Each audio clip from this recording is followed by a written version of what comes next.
미중 정상회담이 지난주에 끝났습니다.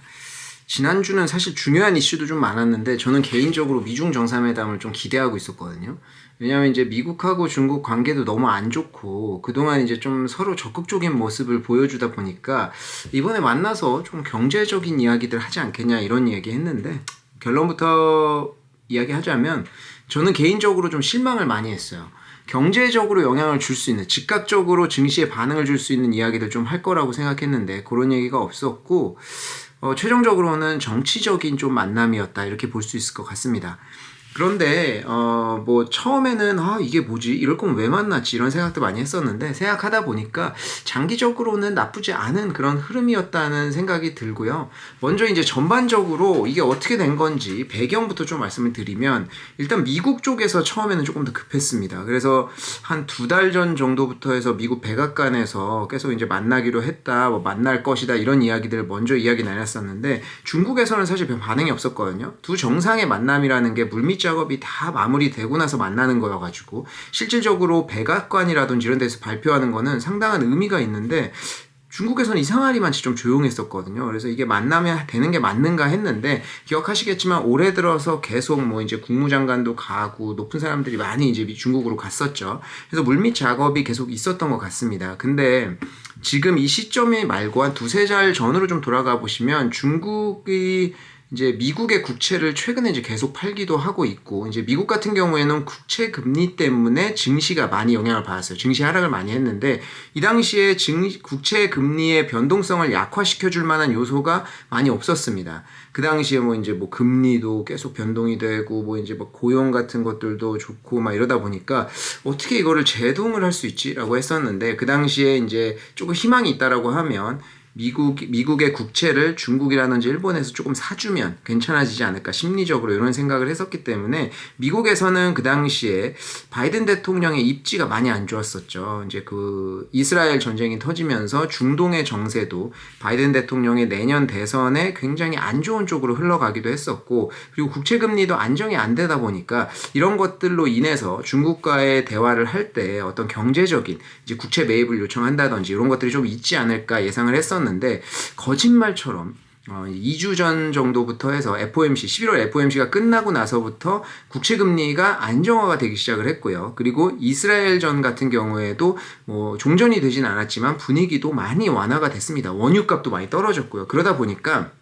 어찌 보면은 화장실 가기 전에 굉장히 급했었는데 나와서 좀 입장이 달라지지 않았나, 저는 개인적으로 이런 생각을 하고요. 오히려 막판에는 중국에서 조금 더 적극적인 모습을 보였었는데 결과적으로 정치적으로 서로의 입장을 조금 확인을 하고 관계 정상화 정도만 얻어냈다 볼 수 있을 것 같습니다. 일단 내년부터 해가지고 이제 군사 고위급의 대화 재개는 바로 일어나죠. 그리고 뭐 AI 관련된 교류를 한다든지, 그리고 내년부터 국제편 증설을 한다든지, 그리고 민간 교류를 확대한다든지 이런 것들로 통해서 관계 정상화는 조금 일어날 것 같고요. 단기적으로는 좀 그래도 화해 모드로 가지 않겠나 이렇게 예상을 하고요. 다만 이견이 굉장히 갈라진 부분이 두 군데 있습니다. 첫 번째는 경제 부분인데 중국에서는 좀 제재 완화라든지 이런 것들을 요청한 반면에 미국에서는 우리한테 위협이 되는 것들은 여전히 수출하지 않겠다 이렇게 이야기를 하면서 약간 여기에 대해서는 타협점을 찾지를 못했습니다. 그리고 대만 같은 경우도 중국에서는 지금 대만을 우리는 평화통일할 것이다. 그래서 수년 동안 이제 대만을 공격할 의지는 없다.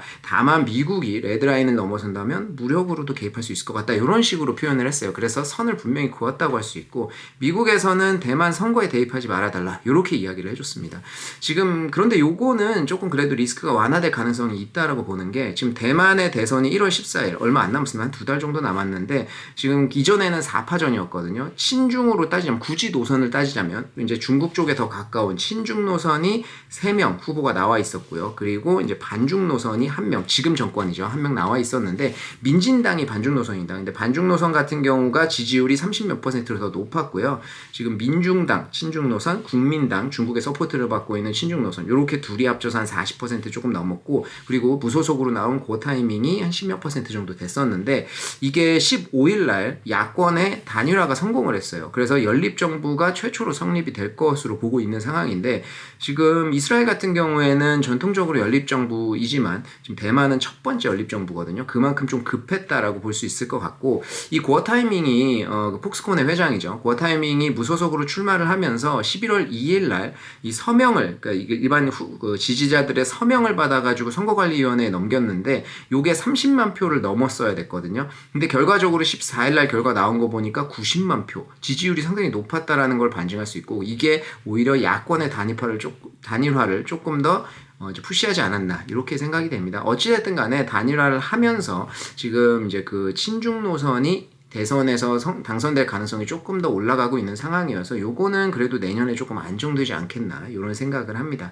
그래서 결과적으로 조금 굉장히 실망스러웠지만 장기적으로 중국과 미국의 어떤 관계가 정상화되는 첫 발을 틔웠다는 거 그리고 민간의 교류가 시작되면서 내년에는 조금 더 완화되지 않겠나 이렇게 보고 있어서 요건 긍정적이라고 볼 수 있는데 이견은 확실히 나눴고요. 그리고 이 두 정상이 내년 11월 대선 전까지 만날 기회가 없습니다. 그렇기 때문에 어찌 보면은 마지막이었다고 할 수 있는 만남인데 그 이후로 지금 홍콩 항생지수 같은 경우에는 미중 정상회담 전날 4% 넘게 급등을 하면서 마무리했는데 그 이후로 누적으로 한 3% 정도 빠졌습니다. 반응이 실망은 있지만 떨어진 폭을 보면 그렇게까지 크지는 않았던 것으로 보이고 있어요.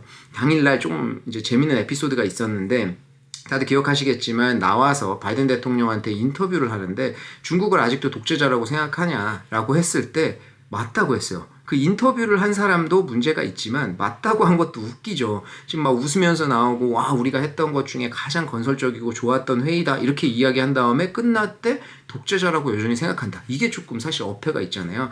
근데 이거는 돌아다니는 짤이 그 블링컨이 막 그 얘기 나올 때 막 이렇게 고개를 젓고 하는 모습을 봤을 때는 실언이 아니었나 이렇게 생각이 됩니다. 다행히 이 발언이 나왔을 때 증시가 반응을 좀 크게 했거든요. 근데 다행히 중국에서는 정확히 아무런 말도 없었어가지고 요거는 그냥 넘어간 것 같습니다. 어찌됐든 제가 생각했을 때 하반기에 제일 중요했던 이슈였는데 좀 무난하게 이렇게 넘어갔다. 다만 저는 개인적으로는 조금 실망이 있었다. 이렇게 말씀을 드리고 싶습니다. 아무튼 중국 증시는 이제 바닥을 좀 다지고 있는 것 같고요. 새로운 경제 제재 리스크라든지 이렇게 부각되지 않는 한은 이제는 조금 평가를 다시 받을 수 있을 것 같습니다. 이제부터는 중국 증시도 한번 보셔야 될 것 같아요. 네, 오늘 여기서 마무리하고요. 저는 또 새로운 중국 소식이라든지 미국 소식 관련된 좋은 소식들 갖고 오도록 하겠습니다.